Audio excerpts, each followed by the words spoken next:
Hello everyone, hope you all are good. As we all know that we are facing the lockdown period and the country is in the critical situation right now, but Rogold Academy will not let your studies suffer in this situation too. You all know that we are posting several videos on different subjects for different classes. So here I am with my subject, that is information technology or computer science, for class 9th today. My topic today is IPO cycle and functional components of computer. Before going ahead with this topic, I would like to clear one thing, that learning computer science or information technology is not a rocket science. It is very simple. It is very related to our day-to-day life, because computer is made by the human mind only. So it is just related to our day-to-day life. If you relate with this with your current life, you will understand the topic very easily. So here I am with my video in a very simple way. Hope you all will like it, or you all will understand it very well. So my topic is IPO cycle and functional components of computer. Computer works very simply. It works with a basic formula, that is IPO. I stands for input, P stands for processing, and O stands for output. So here we are: input, processing, and output. Input is the one which is given by the user. Processing is that stage where the processing or execution or the given input is executed for as per the given instruction. And then the results are provided, which is known as information or output. IPO cycle is a very basic formula which we people also use in our daily life. As you and your friend is talking, your friend asks something to you, then the question, when you listen from your friend, that is an input to yourself, and then you analyze that question, you think about that, then that is the processing which is done by your mind, and then the answer which you provide to your friend is known as output. So this is the very common thing which we use in our daily life, and on this concept our whole computer system from a micro one to the mainframe or the supercomputer also works on this concept. So here we are having several examples for this. Like, the first one is to solve a mathematical problem. If we give any mathematical problem to the system, then the digits or the operations like plus, minus, addition, subtraction, multiplication, whatever you are giving to your system is known as input. And when the system analyzes that, when the system executes that problem, that is known as processing. And when the results came out, that is known as the output. The next one is to play an audio file. We all used to listen audio file, or we all used to listen songs in our system.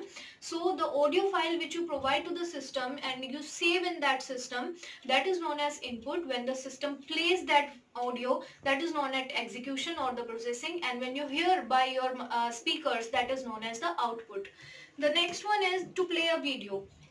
To play a video is again a very simple example. Suppose we recorded a video by the digital camera and we saved in our laptop or in our system, that is known as the input to the system. When the system converted it into the binary signals, that is known as processing. And when we watch that video on the monitor, that is known as the output. The next one is to enjoy your favorite game. That is again a very simple example and the combination of audio and video files. The next one is to save any file. When we create a file, that is known as the input, or we save it or we perform editing on it, that is known as processing. And when we again used to watch that file or use again file in the future, that is known as the output. To edit a picture and many more. Suppose we have captured a picture from our camera or from our mobile, and then we save it in the system, and we used to perform several types of editing. We crop that image or something, that is known as processing. And when we watch that final picture, that is known as the output. So this is the basic concept IPO, and that is very simple. I hope you have understand it very well. On this concept, our computer system works using several components. Like for I, yani input, the system uses input devices. For P means processing, the system uses processing unit. And for O, that is output, the system uses output units. So these units or these devices creates the functional components of our computer. So the next topic is functional components of computer. The first one is input unit, which is used to perform the stage 1, that is input. Input unit is the unit are the devices which is used to give input to the system. Most of you have learned that input unit is only used to give input to the system. But that is the half truth. This is not the only truth, or this is not the only work done by the input devices. Input device does one more work for this.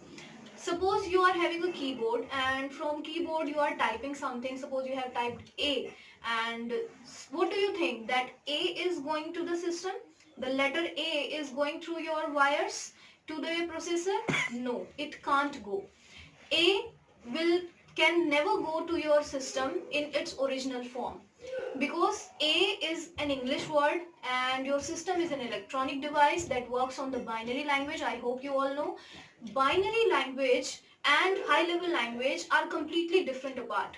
So there is a need to convert that high level language, means the English whatever you are using or you are typing, to the machine level language, that is binary, the system understands. So input unit performs one more function to convert high level language to binary ones, so that your system can understand it well. Whatever you are typing, what you want from your system, that is only done by your keyboard or your input devices, whatever you are using. So input devices again are of different type as per your inputs. Like if you want to give the textual input, you are having keyboard. If you want to give visual input, you are having a digital camera. If you want to give the audio type of data, then you are having microphone or mic. So there are several types of input devices. Now the input given by the input devices will move to processing unit. Now processing unit, as you can see, is again divided into three parts: ALU, CU and MU. ALU is arithmetic logic unit, CU is control unit, MU is memory unit, which is again of two types: primary memory and secondary memory. The memory which resides in the processing unit will known as primary memory, and which is externally added will known as secondary memory. Now, as we all know that processing unit is again having three parts. So here comes the confusion, where it goes first. The input provided by the system, where goes first in among all these three parts. So again here comes the daily routine formula, or the our day-to-day life experience to decide where it goes first. Suppose I have given you a question. I came to your class, I came to your room, I announces or I dictated a question, mathematical question or science question, whatever you think. So what will be your first step, the very first step? Will you start executing, will you start analyzing that question just by the listening my question? No. The first step will be you write that question on your notebook. You will write the data, you will write the values, you will write the operation, you will write what I have asked to you. So the first step is to write that question on your notebook, and then you will analyze, then you will solve that question on your notebook, and then you will provide the answer. So this is the basic concept what our system, the functional components are going to use. Input unit, the input given by the input unit will send input to the memory unit first, because memory unit is the place where the data stores, like your notebook. So the data will goes to memory unit or the primary memory. Now again, primary memory is of two type. We will discuss it on our next video, in our next video. So primary memory is of two types: RAM and ROM. RAM is only for the users and ROM is only for the system. So we have no access to the ROM. So obviously the data will go to RAM first. In the one word answer, the data provided by input unit will goes to RAM first. Now as the RAM will store the data, now here comes the duty of CU. CU stands for control unit. As the name suggests, control unit, that unit which performs all the controlling to the data. It controls the flow of data, it controls the instructional parts of data, where the data goes first, where the data goes next. It is all controlled by the control unit. Now the control unit will check what type of data is inserted in the RAM. Now, if it has any mathematical problem or the logical problem, then CU will take that data to the ALU. Now ALU will perform all the required calculation or processing, whatever it is required, and give the results back to CU, not to MU. the results will be given back to CU because the data is provided to ALU by the CU only. So the results will be also given to the CU only. Now the CU will decide where we need to store the data.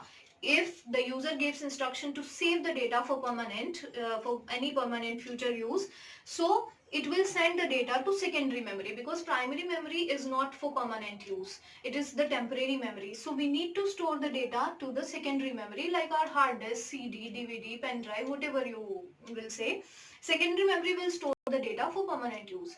If the instruction is given to show it on your output, like you want to print that result, you want to show it on the monitor, so it will send to output unit. Now here comes output unit. You all will know that output unit is used to show output to the user, but again it is the half truth. Output unit has one more function like the input unit, because all the system of digital computer system will works on binary, so the result which is provided by the CU to the output unit is again in the binary form. Now if the binary results is shown to the user will not get the correct answer.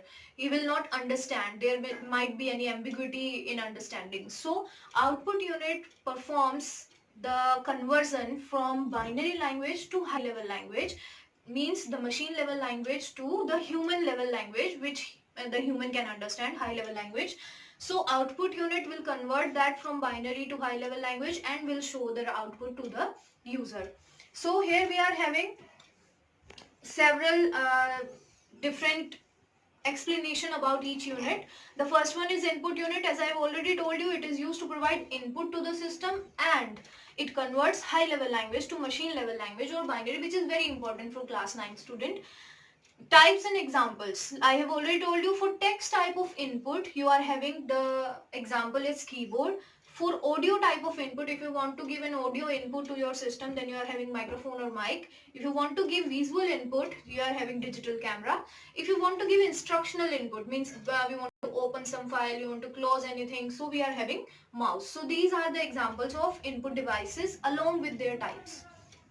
The next one is processing unit. As I have told you that it has three parts: ALU, CU and MU.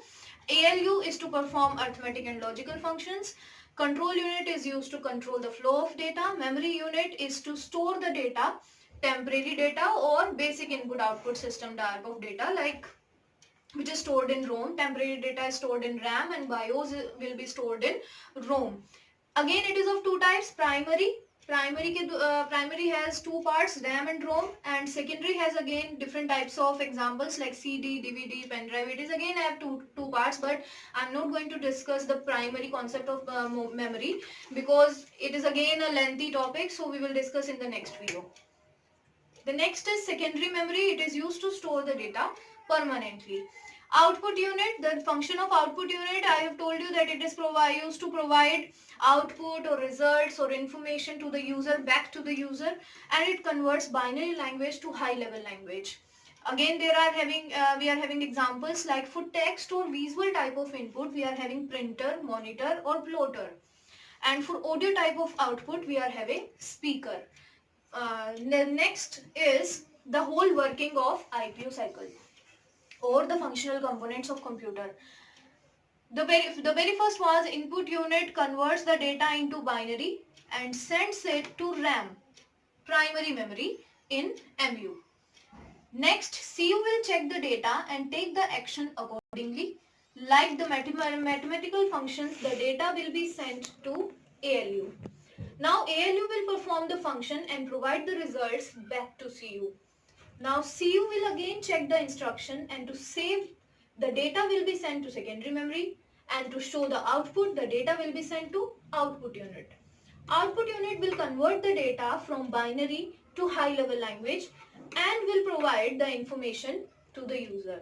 So this was the whole concept of IPO cycle and functional components of computer. On this basic idea, the whole computer system works. Right after from Abacus or from your ENIAC 1, Mark 1 or the microcomputers like laptop or palm top or your mobiles, whatever you say, All these systems work on this basic formula, that is IPO. So this is the basic and beginner's point which everyone should knows, at least the computer student should know about it very deeply. So it is very important, and as per your exams I would also like to mention that this topic contains several types of question, like for 1 mark, for 2 mark, and sometimes for 3 marks also. So I have prepared several questions for you. You can take the screenshots of those questions and solve on your own. So here comes the questions. These are the 1 mark questions including the definition and fill-ups also. The 1 mark question contains like the full forms, whatever I have used, ALU, CU, MU. The data entered by user goes to dash first. I have already told in my video that where it goes first. Input unit converts dash to dash.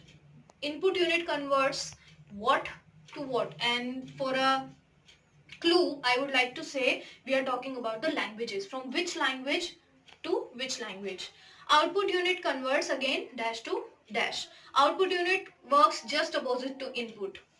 The examples of primary memory are dash and dash. The examples of output unit are dash and dash, any two. Next are 2 marks question. What do you understand by IPO cycle? Draw its diagram. These are 2 marks questions. Differentiate between input and output unit. Here you can write the definition, here you can write the types, you can write the examples. What do you understand by processing unit? Explain its working. Here is asked only about the processing unit, means the 3 parts of processing unit, that diagram, ALU, CU and MU only. So, and its working. Now here comes the 3 marks question. It will be more lengthy than the other one. Draw the diagram of functional components of computer. Explain the working of each component. So you can take the screenshot of this screen and solve these questions on your own.